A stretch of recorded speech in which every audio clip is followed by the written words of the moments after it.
Hello and welcome to our first ever Evergreen video. We are going to record some Evergreen videos for the site as promised. These will involve things that haven't got date, time, they won't have any betting picks in them, but we can refer to them and we can explain how we like to bet and how we like to manage our accounts, which are winning accounts, and also our subscribers who pay for the bets, how we advise them and tell them what we're putting on. This isn't for everyone. Some of you like to just bet on accumulators, some of them just like to have a punt, some of them just like to spend a tenner and know you're going to lose a tenner. That's fine. But these will be up there permanently, hopefully with a nice thumbnail. Even when in the future we change them, we can just overwrite them. But this one is entitled Protect Your Bank. If I was going to say what the number one problem for most bettors is that they don't adjust the size of their bets for the payout of their bet, which we'll get onto towards the end. And the second is they don't adjust their bets to make sure they can always bet tomorrow. And the reason of this is simple. If you're out the game, you can't win. It doesn't matter how good a system is, it doesn't matter how good you are, you must have enough money to bet tomorrow. First and foremost, protect your bank. What does it mean? It means you pick a percentage and you bet with that. We're talking £100, we're talking £1,000, we're talking £100,000. It doesn't matter. If your bet and your stake are governed by percentages, you cannot lose your bank. Little pause for dramatic effect there.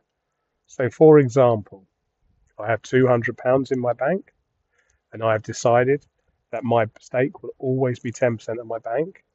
I bet £20 on the first bet. It loses. I have £180 in my bank. I bet 10% of my bank. It's an £18 bet. It doesn't matter how many times I slice that bet, I will never run out of stake.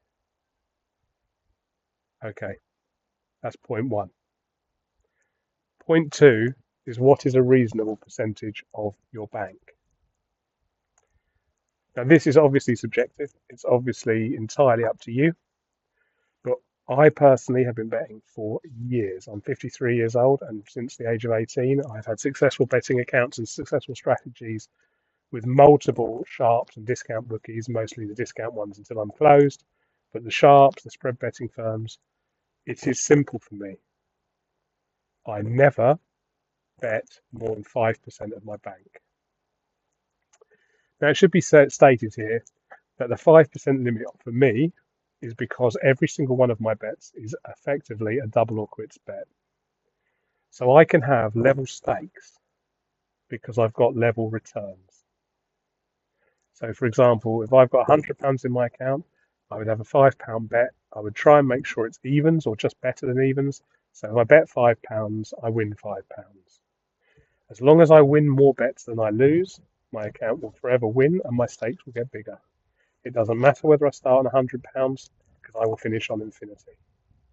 So when someone tells you they've got a strategy, but you've got to start big, they are wrong. Any size strategy, any size bets, if they work, will grow into something successful. If they don't work, they will disappear your money. So start with a fixed percentage. Now, having said all that about making sure your stakes are a fixed percentage of your bank, that is not applicable to most of you. Why? I'll tell you why. It is because most of you will bet on higher odds outcomes. As I said, I bet on evens. Everything is roughly evens, so I can fix my stake at 5% of my bank.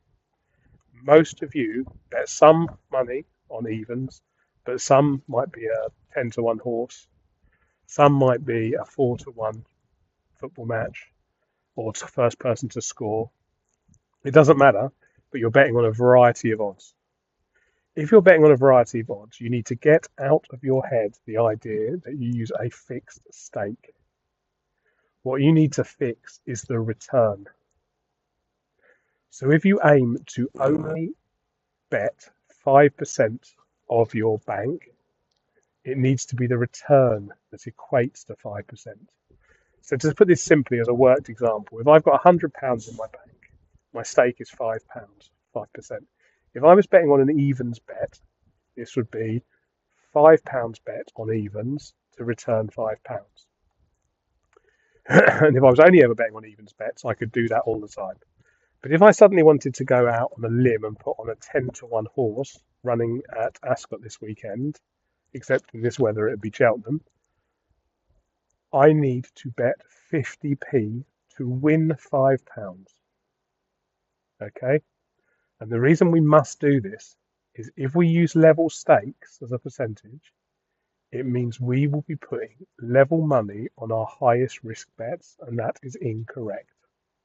If we level the returns at £5 in this example, every bet we have, we use the online calculator to make sure it's going to return £5, all bets will be commensurate with the risk we're taking, which is absolutely perfect. If you then win more than you lose of this bet, you will grow your bank.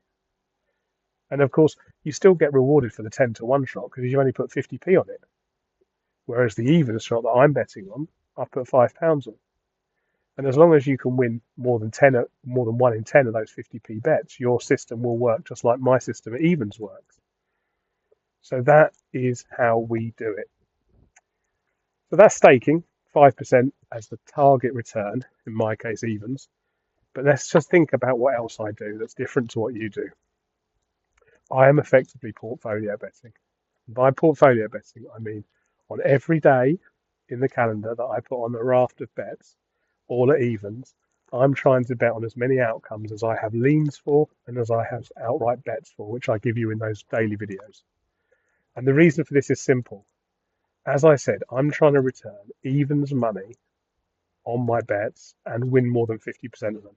So if I put on 10 bets and I win 6 of them, I'm up. If I do that every day, I will win. Now that works much better if I'm betting on more than one match. If I only bet on one match, it could win or lose, 50% chance, say 60-40 in my favour, but an evens chance, I could lose for the day. Doesn't really matter because I can consider my whole week as a portfolio. But you understand the point. I'm trying to have 20 bets. If I'm making 5% of taking 5% of my book as a stake, I would ideally make 25% bets, use up all of my bank, and know that I'm going to return at least 10, but probably 12, and keep growing my bank without taking significant risk. All I need to do with the portfolio bets is make sure I'm not betting on the same thing twice.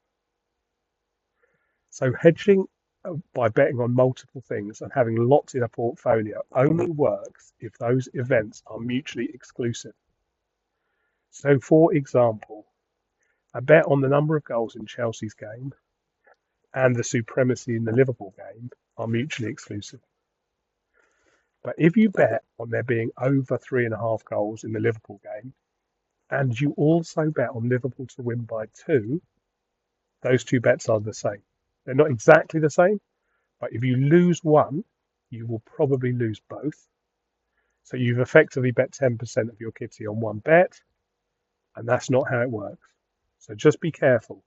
Do the portfolio thing, bet on lots of things in small amounts, but make sure they don't overlap on the same risk event.